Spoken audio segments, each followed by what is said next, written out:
नमस्कार मित्रों, RVIS PCS classes में आप सभी का हार्दिक स्वागत है। आज हम संविधान संशोधन के बारे में जानेंगे। संविधान के अनुच्छेद 368 में संविधान संशोधन के बारे में बताया गया है।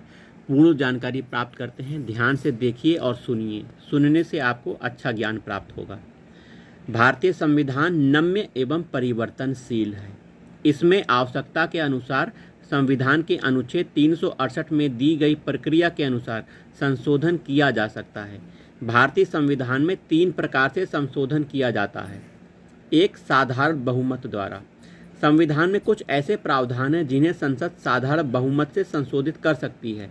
इस प्रकार के संशोधन को अनुच्छेद 368 के प्रयोजन के तहत संविधान का संशोधन नहीं माना जाता।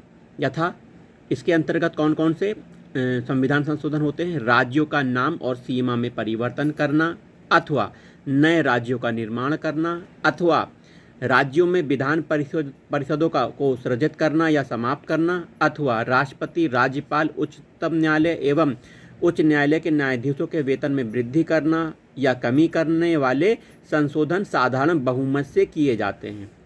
दूसरे प्रकार का संविधान संशोधन विशेष बहुमत द्वारा होता है। अनुच्छेद 368(2) की प्रक्रिया के तहत संसद अपने प्रत्येक सदन के विशेष बहुमत में क्या होता है? ध्यान से सुनिए।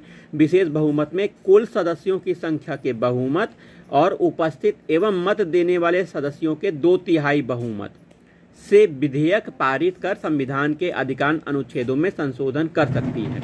विशेष बहुमत ये है। वहीं विशेष बहुमत के साथ राज्यों से अनुमोदन, ये तीसरा पार्ट है।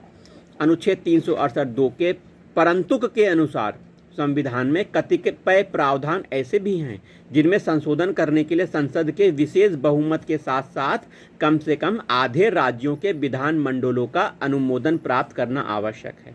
इसमें क्या क्या है? राष्ट्रपति का निर्वाचन एवं उसकी प्रक्रिया, संघ राज्यों की कार्यपालिका शक्ति का विस्तार, उच्चतम न्यायालय तथा उच्च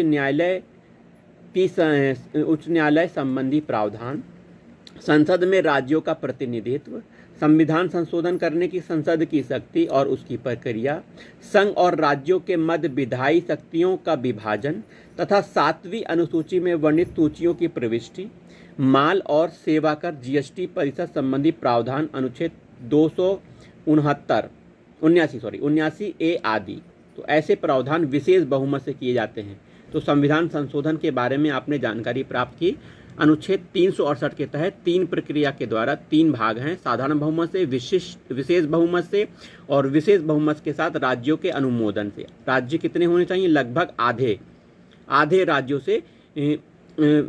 आधे राज्यों के विधान मंडलों का अनुमोदन प्राप्त होना चाहिए विशेष बहुमत में। ठीक है। और विशेष बहुमत में कुल कितने सदस्य होने चाहिए? कुल सदस्यों के बहुमत और उपस्थित एवं मत देने वाले सदस्यों का 2/3। ठीक है। चलिए।